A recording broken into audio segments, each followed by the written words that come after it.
Setelah visi Tuhan yang besar, lalu apa? Apa ya? Stand by. 3, 2, 1, action.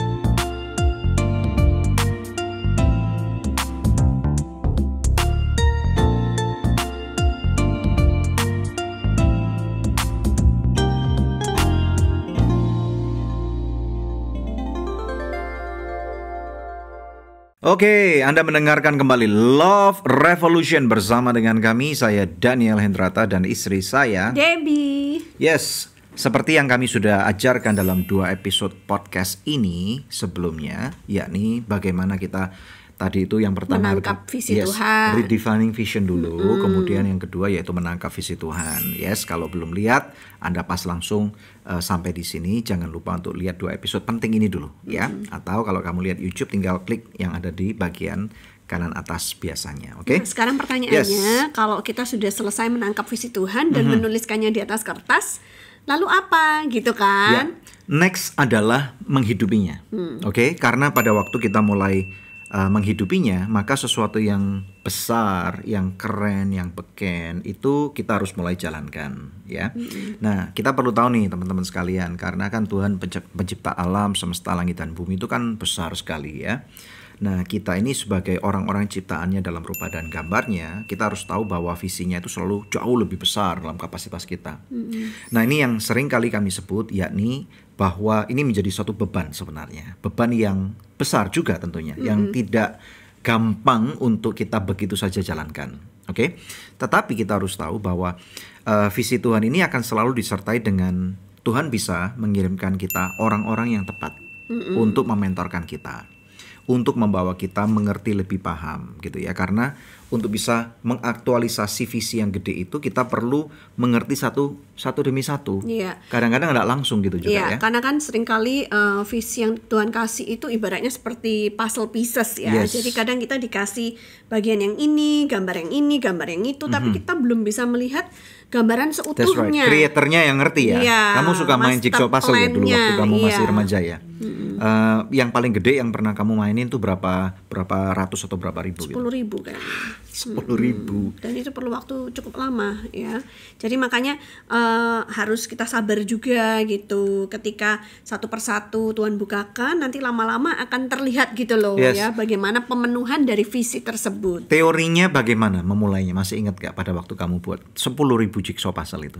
Kan ada contoh gambarnya di jadi boxnya kan. Memang lihat patron ya? Iya. Oke, jadi terus dari situ kalau aku sih aku pisahin warna misalnya gitu. Terus biasanya yang dicari yang itu kedua, cornernya dulu. Memisahkan warna dan kemudian yang ketiga cari bentuknya sudut-sudut cornernya itu. Nah, why corner? Ya supaya bisa bikin bingkainya, karena corner itu bentuknya sudah pasti gini, pasti right angle. Jadi ini hacknya nih. Iya, jadi dimulai dari right angle-nya dulu sehingga kita bisa membuat bingkainya.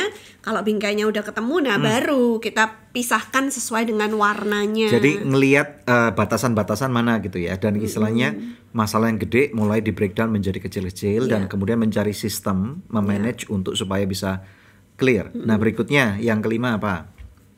Ini caranya tadi buat jigsaw puzzle ini. Oh ya, setelah itu disesuaikan dengan bentuknya. Jadi pengelompokan warna ya kan, misalnya ini sama-sama biru, tapi apakah lautnya atau sky-nya gitu kan, langitnya gitu. Oh, karena warnanya hampir sama ya? Ya, tapi nanti bisa juga dicocokkan dengan bentuknya gitu. Bentuk ini nyambung dengan bentuk ini ya, gitulah pokoknya dikutak-katik terus gitu. Terus 10.000 itu perlu waktu berapa lama dia? Lama waktu itu 6 bulanan kali ya.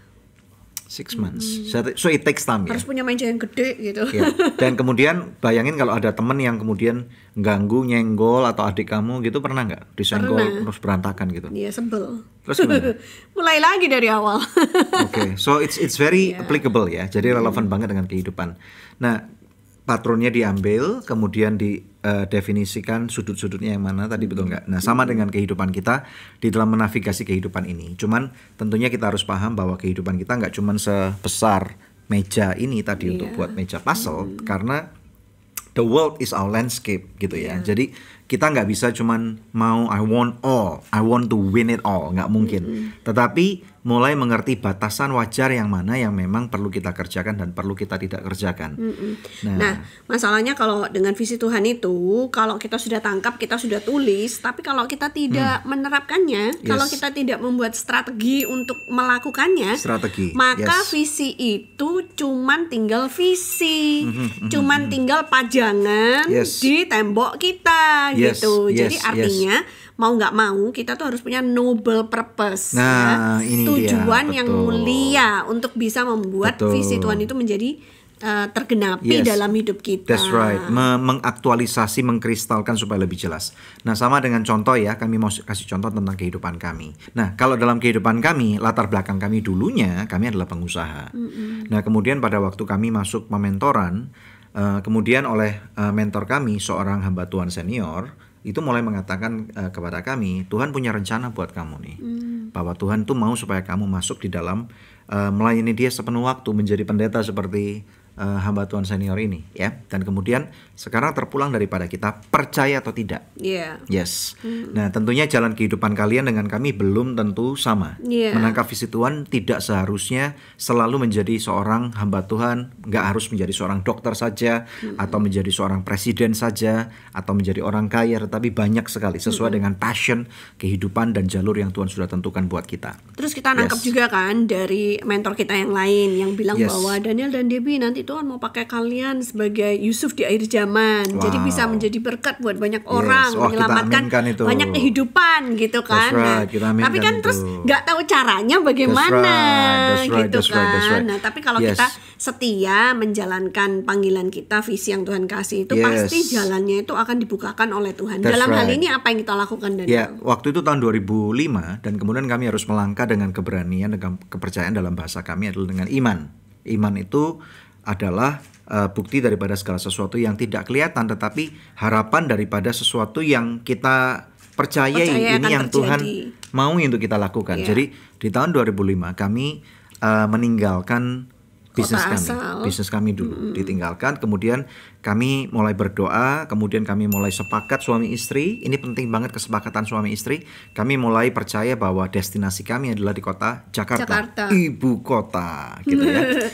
Nah, kemudian kami mulai pindah tuh ya, kami memulai membuat persiapan dan pindah ke ibu kota Jakarta, dan kemudian di sana kami memulai sebuah pelayanan, sebuah yayasan.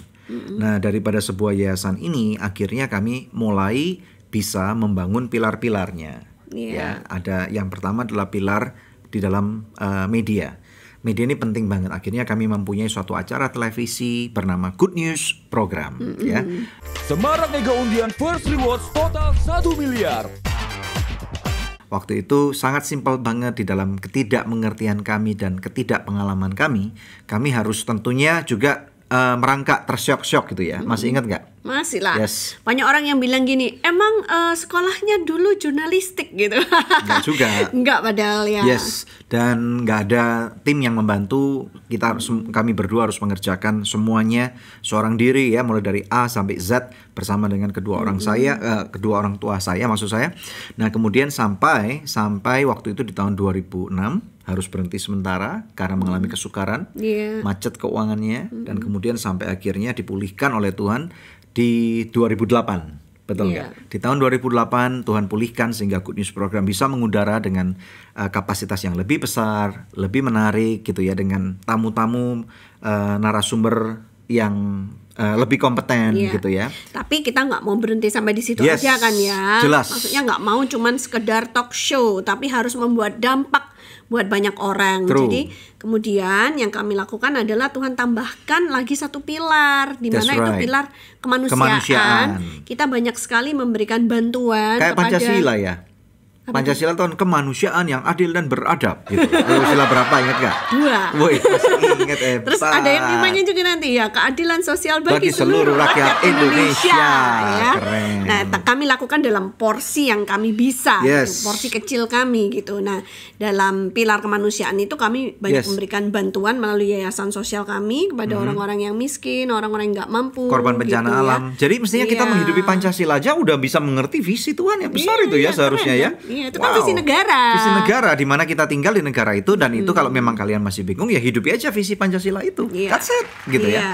Nah, kemudian akhirnya kami mulai aware, peduli tentang adanya bencana alam dan yang lain-lain, memberi makan orang-orang yang kekurangan, yang ada di jalan gitu ya. Kemudian kami diberikan lagi, ditambahkan satu persatu ada pilar yang lain yaitu tentang pendidikan ya. Kami mulai percaya dan melihat bahwa wow, kami mulai mempelajari ternyata ada satu quotes yang menarik, yang ini menjadi satu alat memandu bagaimana kami menavigasi untuk membuat program-program untuk pendidikan. Apa tuh Dari Nelson Mandela. Nelson Mandela ini adalah seorang almarhum Nelson Mandela adalah Presiden Afrika Selatan, kulit hitam yang pertama. Dia mempunyai satu quotes yang saya selalu ingat, berkata seperti ini. Education is a very powerful tool to change a nation. Bahwa pendidikan ini adalah sebuah alat yang sangat ampuh sekali untuk merubah sebuah bangsa. Iya. Nah, jadi kita melihat bahwa bangsa ini, bangsa di mana kita tinggal di Indonesia, itu masih banyak orang-orang yang tidak mempunyai kehidupan yang layak. Iya, apalagi Yes. untuk anak-anaknya mendapatkan pendidikan gitu Yang kan setara ya. dengan anak-anak kita. Benar. Betul. Mestinya banyak yang pemerintah juga sudah memberikan bantuan, Yes. ya kan sudah diharuskan itu sampai usia Wajib berapa belajar. wajib belajar. Tapi Yes. kenyataannya kalau kita turun ke lapangan, Yes. masih banyak di daerah-daerah yang terpencil, True. tidak ada sekolah, tidak ada guru. Jadi Atau bagaimana caranya yang anak-anak seharusnya belajar? digratiskan sama pemerintah, ada oknum-oknum yang tidak baik yang terus melakukan pungli. Nah, ini yang kemudian menggembosin Iya. daripada visi yang besar itu. Ayo, kalau sekolah-sekolah yang terus melakukan pungli, bertobat gitu ya. Iya. Karena apa? Kamu ditempatkan di tempat itu untuk merubah generasi, bukan untuk memperkaya diri sendiri. Ya. Jadi kemudian kita melakukan peran kita nih, karena Yes. kita banyak Kita nggak cuma keliling, cuap-cuap nih, ya. Kita melihat ada kebutuhan itu, maka kita masuk memberikan beasiswa kepada anak-anak yang berprestasi, tapi Namun, mereka dari keluarga yang tidak mampu secara ini penting ekonomi. sekali ya. Iya. Jadi kami selektif, nggak asal cuman kasih uang karena kami juga nggak punya banyak uang gitu ya. Kami harus kumpulkan dari sahabat-sahabat kami yang menjadi teman-teman, mitra-mitra yang kami percaya. untuk kemudian ini loh, ada satu problema besar di negeri ini yang kita harus kerjakan bagian kita bersama-sama. Iya. Nah, inilah Yes. noble purpose itu, a Yes. grander vision. True. Bukan cuma visi untuk keluargamu saja, untuk memberkati Yes. dirimu dan keluargamu, ya kan, istrimu, anak-anakmu, bukan cuma itu, tapi grander vision, noble purpose ini bicara bagaimana visi Tuhan itu yang kita tangkap, kita melalui keluarga kita ini bisa menjadi berkat buat banyak Yes. orang, True. menjadi berkat buat bangsa Indonesia ataupun buat bangsa-bangsa kalau engkau True. mengimaninya. True. Gitu kan. Makanya ya. itu pentingnya kita menangkap visi yang besar itu. Nggak mudah loh. Bahkan ada momen-momen di mana kami berdua benar-benar merasa I want to give up. Gua nggak kuat gitu ya. Masih ingat pada waktu di awal-awal kita merintis, waktu itu saya berumur berapa ya? 30 tahun. 31 kamu. 1 tahun. Aku 30 I ya. was that young. 32 kali ya. Di tahun 2006 berarti I was 32.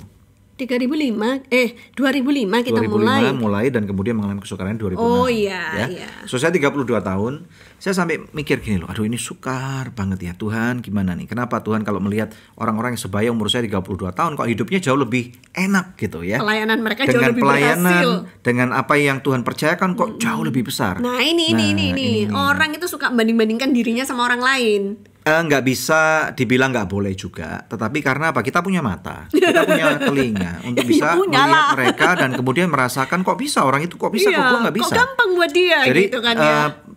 pemirsa sekalian, pendengar yang luar biasa, kami juga pernah mengalami kesukaran. Yes. Kami juga pernah dan sering kali merasa mungkin ini bukan untuk saya. I want to give up. Saya nyerah deh, nggak kuat. Dan bahkan berkali-kali saya berpikir kalau saya teruskan dengan model kehidupan seperti itu, kaki jadi kepala, kepala jadi kaki, tidur cuma beberapa jam tiap hari gitu ya, saya nggak bisa sampai umur 40 gitu ya. Artinya sebelum 40 udah game over. Pada waktu itu Pada sempat waktu berpikir itu. seperti itu ya. Makanya di tahun 2000 6 itu benar-benar kami saya nyerah karena hutang yang menumpuk, gak bisa bayar stasiun televisi. Then I have to call it a quit gitu ya. I have to call it quit dan kemudian berhenti.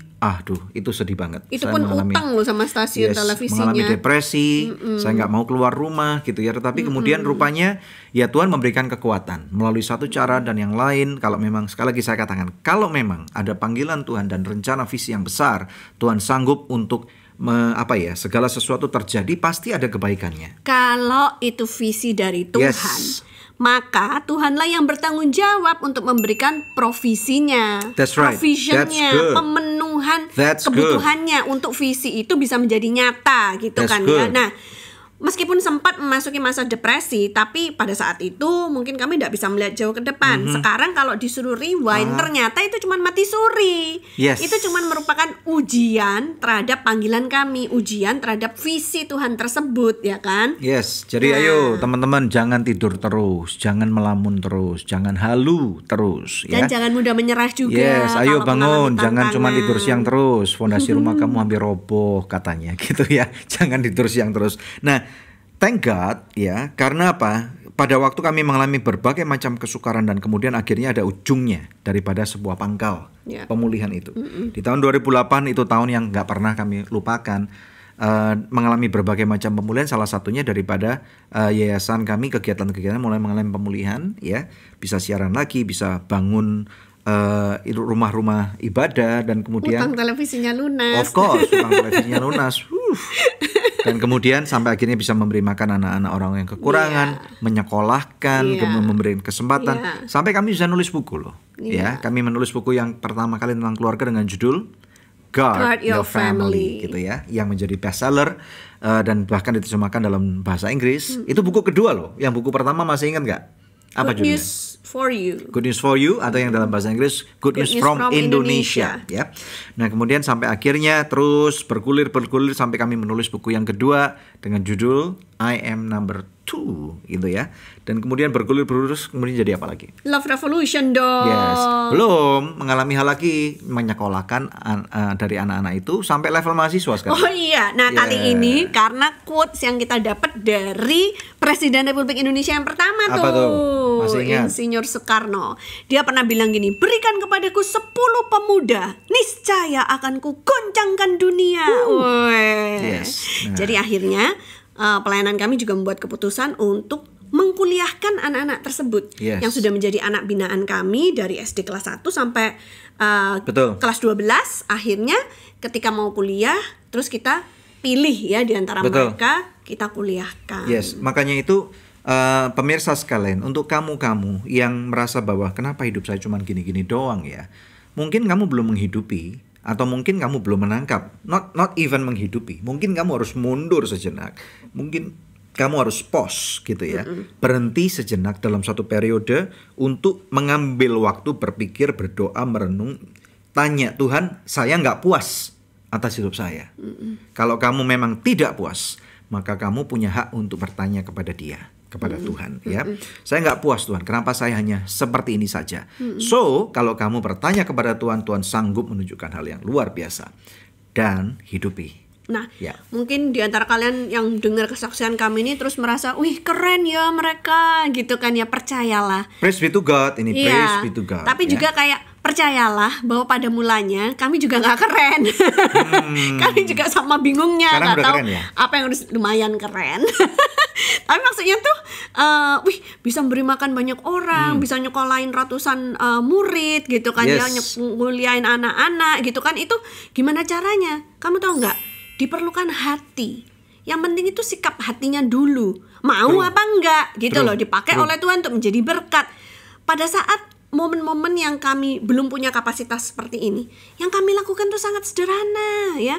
Balik ceritanya waktu masih di Surabaya ya, seringkali kalau kita tiap hari keliling kota, naik mobil, berkendaraan gitu, terus ngelihat ada anak-anak jalanan gitu kan ya, apa yang bisa kita lakukan? Waktu itu yang bisa kami lakukan, bungkusin makanan buat mereka. gitu loh. Di rumah sengaja masaknya dibanyakin supaya apa? Supaya bisa bagi-bagi sama anak-anak jalanan itu. Udah makan belum, Dek? Gitu. Kasih makanan, kemudian kasih aquas gelas gitu kan ya. Atau kalau misalkan roti pas kalau kita lagi nggak punya duit, nggak bisa kasih nasi gitu kan, nggak punya duit banyak, maka yang kita lakukan roti itu loh. Ya kan kalau kita beli roti tawar kan nggak mungkin cuma selembar, pasti kan banyak tuh berlembar-lembar. Nah itu dimakan oleh keluarga kami waktu itu masih 3 orang, kan masih sisa banyak. Itu kalau misalkan punya uang lebih kita kasih selai, tapi kalau nggak punya uang lebih ya udah kasih mentega aja sama ditaburin gula. Ingat nggak?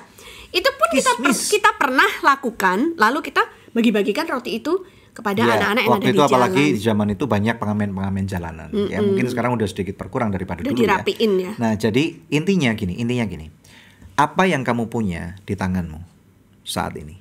Ya saya nggak ngomong tentang handphone, bukan. Tapi mungkin sedikit resources, mungkin pekerjaan, mungkin sedikit keuangan, mungkin sedikit kepandaian, mungkin sedikit skill. Nah tanya sekarang, aku punya ini sedikit nih, apa yang aku bisa lakukan untuk menjadi sesuatu yang mulia? Ya? Benar. Nah kerennya, yes. Kemudian kita sempat kilas balik, melihat apa yang dilakukan oleh nenek moyangnya Daniel di Fuqing nih ya, di negeri Tiongkok. Yes. Apa tuh yang kita Dan ternyata temukan? Saya mulai menemukan waktu kami pernah napak tilas ke sana, bahwa nenek moyang saya ternyata juga menjadi pahlawan pendidikan. Mereka dinobatkan sebagai pahlawan pendidikan. Saya tidak berkata bahwa kami adalah pahlawan pendidikan, tetapi di rumah nenek moyang saya mulai melihat bahwa mereka dinobatkan menjadi pahlawan pendidikan. Saya juga kaget tuh, kok bisa gitu loh. Bahwa apa yang mereka lakukan itu tanpa sepengetahuan kami, kok ada satu benang merah yang kemudian tanpa janjian kami nggak pernah tahu, orang tua saya bahkan nggak pernah tahu ya. Jadi ceritanya nih 150 tahun yang lalu ya. Dan kemudian ini yang bahkan kami lakukan sekarang, yang saya wow amazing banget.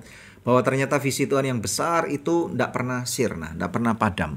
Kalau Tuhan sudah menetapkan kepada seseorang atau kepada nenek moyang, maka tanpa janjian, tanpa kita mengerti itu bisa terjadi. Dan Tuhan punya waktu plot-plot yang begitu rapi dan tepat terjadi untuk kebaikan. Sehingga kita bisa merasa wow, Tuhan gede banget, Tuhan keren banget gitu ya. Kita mewarisi visi yang sudah diberikan kepada nenek moyang kita, dan sekarang kita teruskan gitu. Jadi ya. teman-teman sekalian, pendengar, kamu harus tahu visi Tuhan itu istilahnya selalu hidup untuk generasi masa lalu, masa kini, dan masa yang akan datang. Dan ada benang merah yang mengikatnya. Benang merah kita ini harus cari benang merahnya apa, karena justru melalui benang merah ini yang akan mempererat gitu ya, walaupun kita nggak janjian, walaupun mungkin di beda negara sekalipun ya.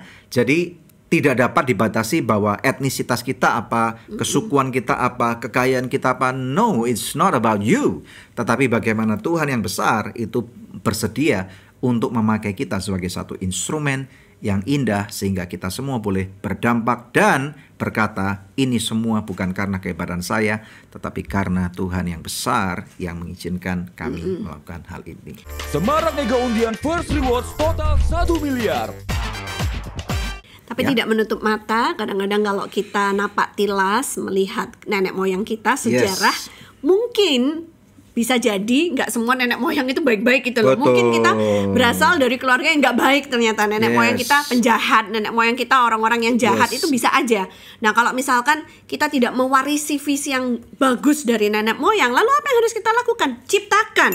Mulai dari generasi kita, buat generasi yang akan datang nanti bangga terhadap apa yang kita lakukan hari ini. Jadi kita ciptakan dari sekarang, supaya mereka nanti akan mewarisi grander vision tersebut, akan mewarisi noble purpose tersebut. Dan nanti kalau ada di antara keturunan kita, cicit buyut kita yang kemudian napak tilas dan ketemu apa yang kita lakukan, wow, itu mereka akan bisa merasakan kebanggaan yang luar biasa. Oke, semoga episode ini menjadi berkat buat kalian semua.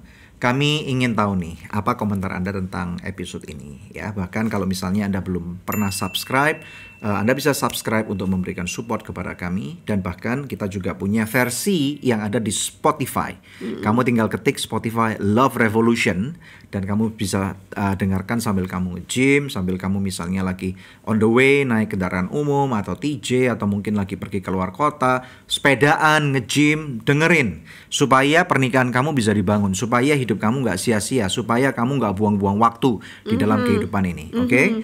Terima kasih sekali bersama dengan kami dalam podcast Love Revolution. Karena cinta perlu perjuangan dan tindakan nyata. Bersama dengan saya, Daniel Hendrata, dan istri saya, Debbie. Ciao. Ciao.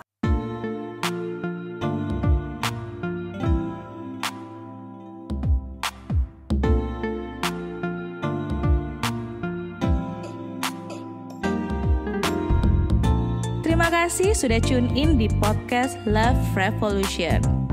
Kalau kamu ngerasa feel-nya dapet banget nih sama konten ini, langsung aja bisa share di sosmed kamu. Dan jangan lupa untuk tag dan juga follow Instagram Daniel Hendrata dan juga Debbie Katarina. Kalau kamu mau belajar lebih dalam lagi nih tentang konten Love Revolution ini, kamu bisa dapetin bukunya di Tokopedia.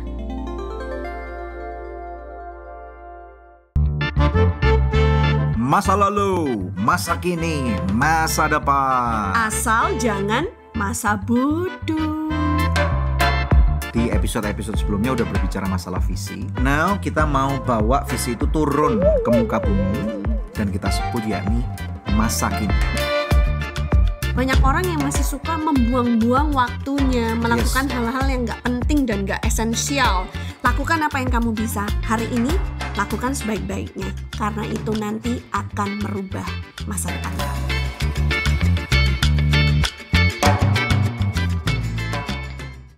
Semarak Mega Undian First Rewards total 1 miliar.